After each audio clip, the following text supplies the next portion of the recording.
Alors, on va commencer. Merci. Il me fait grand plaisir d'être avec vous aujourd'hui à titre de directeur de l'Institut d'études canadien de McGill. Mon nom est Will Straw. Thank you.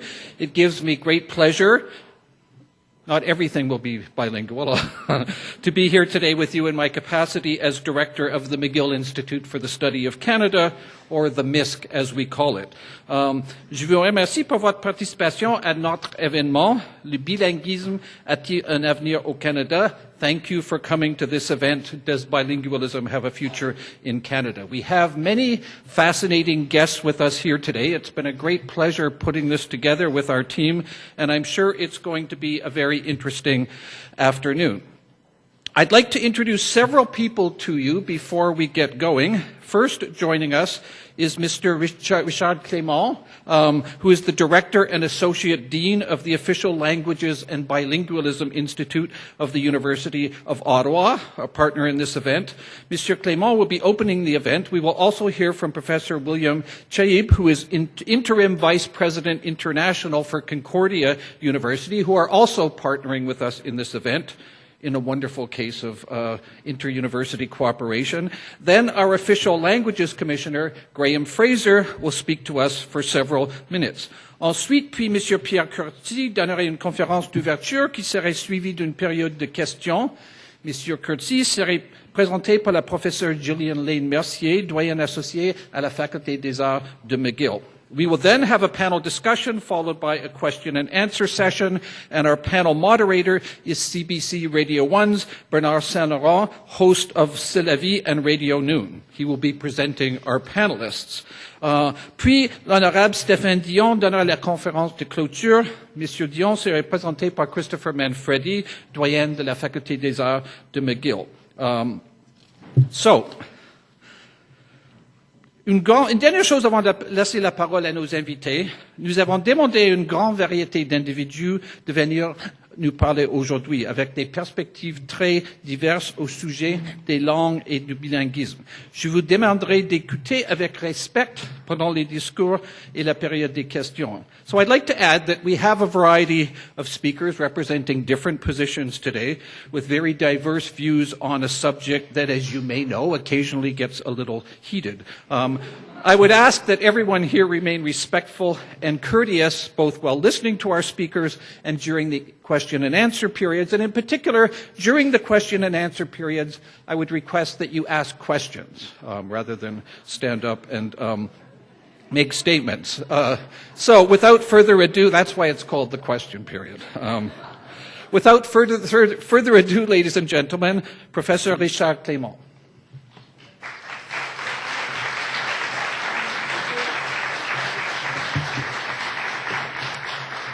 So, good afternoon and welcome to this fifth of a series of conferences underlining the 50th anniversary of the Royal Commission on Bilingualism and Biculturalism, and a special welcome to those following us via the web.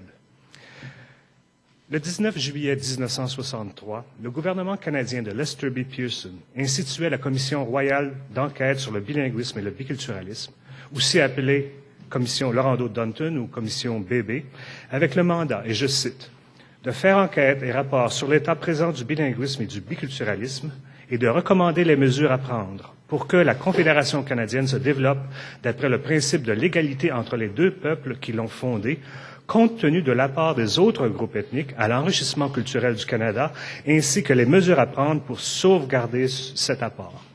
Fin de la citation. La commission était coprésidée par André Laurando, éditeur du codicien Le Devoir, et Davidson Dunton, président de l'Université Carleton.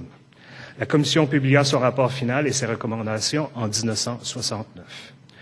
To underline the 50th anniversary of the creation of the Royal Commission on Bilingualism and Biculturalism, the Official Languages and Bilingualism Institute and the Center for Continuing Education of the University of Ottawa, in collaboration with the Office of the Commissioner of Official Languages, is organizing a series of public conferences and roundtables across Canada to highlight the contribution of the B&B Commission towards the social, political, cultural, and educational fabric of Canada.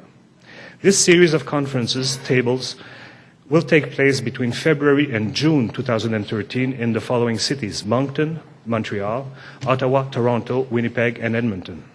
The last of the series will take place on June 17th in Ottawa with Keith Spicer as a keynote speaker. So you are all invited. Mark that date, please.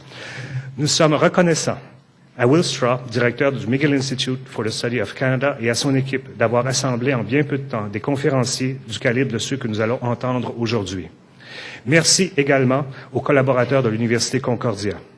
Thank you to our distinguished guests and to all of you who came to hear them today. I will now invite William Cheeb to say a few words.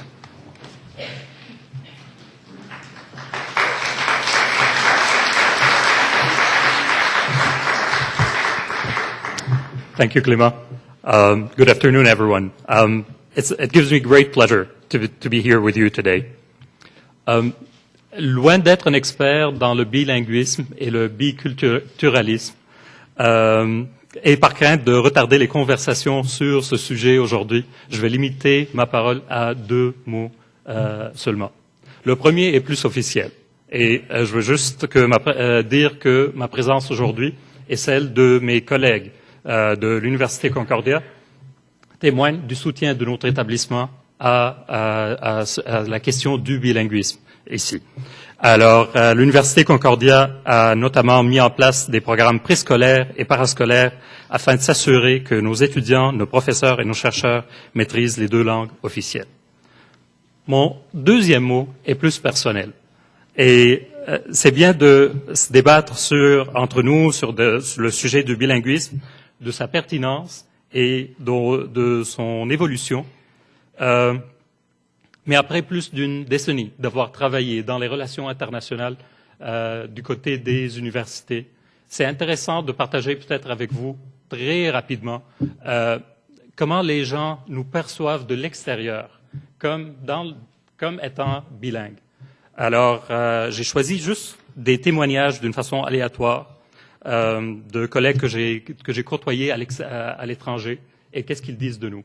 Alors, certains disent que vous êtes une société riche, d'autres vous offrez une expérience unique aux étudiants, ou bien c'est comme être en Europe, en Amérique du Nord, et les plus jeunes disent simplement « Ah, vous êtes cool ».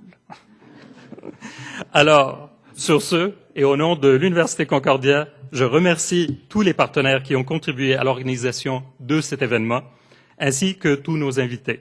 Je souhaite un événement réussi et cool. J'ai maintenant le plaisir de vous présenter M. Graham Fraser, commissaire aux langues officielles du Canada, qui va nous adresser quelques mots de bienvenue. Merci.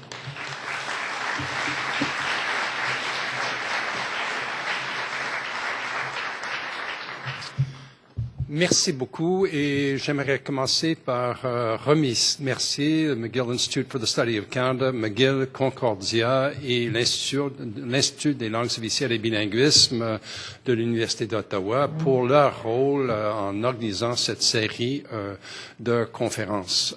Moi, j'ai eu la chance d'assister à la conférence d'ouverture à l'Université d'Ottawa, un autre à Glendon College, un autre à l'Université Saint-Boniface. Il y en aura d'autres conférences reliées à l'ACFAS à Québec la semaine prochaine, puis à Moncton, et on va finir avec Keith Spicer au mois de juin. Et ce qui m'a frappé, c'est comment chaque conférence reflète le dynamique différent que chaque communauté ressent vis-à-vis ce sujet qui réussit toujours d'être d'actualité. I always like to think when I consider the launch of the Royal Commission now 50 years ago, what the context was in 1962 and 1963. It was in January 1962 when André Laurendeau called for a Royal Commission, and a year and a half later, in July 63, it was established. In between, in that 18 months, the Conservative government lost its majority. The Quebec Liberals won a new majority. The minority government in Ottawa was a minority government in part because of the arrival of 26 Créditiste MPs who arrived largely unilingual francophones and discovered to their shock that Ottawa operated entirely in English. The Parliament functioned entirely in English. The orders of the day were in English only. The parliamentary menu was in English only. The simultaneous interpretation had only been introduced 5 years earlier, before 1958, while the British North America Act said that very clearly that MPs had a right to use French in Parliament. They did not have a right to be understood. And so, similarly, the security guards in Parliament were unilingual Anglophones. The announcements at the station were in English only. And those questions were raised in the House every day. It reached a climax in December 1962 when Donald Gordon, then the President of Canadian National, appeared before the Railway Committee and was questioned by Gilles Grégoire, who asked him about the fact that of the 17 vice presidents of Canadian National, there was not one French-Canadian. And Donald Gordon said that that was because he couldn't find a single French-Canadian who was competent to do the job. This from a man who dropped out of high school in grade 10.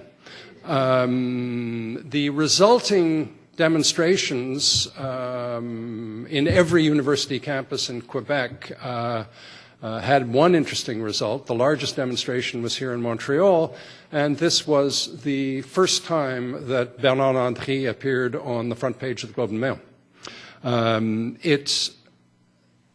It was also during the spring of 1963 that the FLQ bombs began to go off in Montreal. So it was in that context of turbulence that this Royal Commission was established. And because of his own past as a nationalist, André Laurendeau was very hesitant about accepting the mandate. Il consultait beaucoup à Québec, à Laval, il visitait ses amis et il recevait des conseils contradictoires s'il devait ou pas accepter. Et finalement, c'était Claude Ryan qui lui a dit que après avoir proposé la création de la commission, il pouvait difficilement le critiquer s'il laissait la coprésidence à quelqu'un d'autre.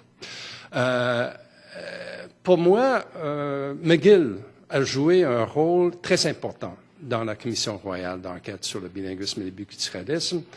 Frank Scott was one of the key members of the commission, who was then Dean of Law at McGill, and the Director of Research was Michael Oliver, who was a distinguished political scientist here at McGill.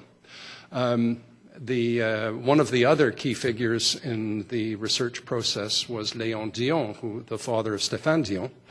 At the beginning of each hearing, the commissioners would ask the question, est-ce que les Canadiens français et les Canadiens anglais veulent et peuvent vivre ensemble, et si oui, sous quelles conditions? And it was a question and a debate that stirred huge discussion in the public hearings across the country. I've always thought, in fact, of the Royal Commission as being a bit of a debate between André Laurendeau, Quebec nationalist, firm defender of the French language, and Frank Scott, legal scholar, poet, socialist, translator. Laurendeau stressed the importance of ensuring that Quebec be the predominant language in Quebec. Frank Scott defined Quebec as officially, constitutionally, a bilingual province and wanted to see that bilingualism extended across the country. Both men, at the end of the presentation of the first report, felt that they had failed. I think it is just as easy to see that both men ultimately succeeded. Mais j'ai hâte d'entendre les gens qui vont parler sur ce panel et également les conférenciers. Je m'attends à ce que la question, est-ce que les Canadiens anglais veulent et peuvent vivre ensemble et sous quelles conditions, va susciter des réponses différentes. Mais je ne devrais pas présumer la réponse qu'on va entendre de ces conférenciers extraordinaires. Merci beaucoup.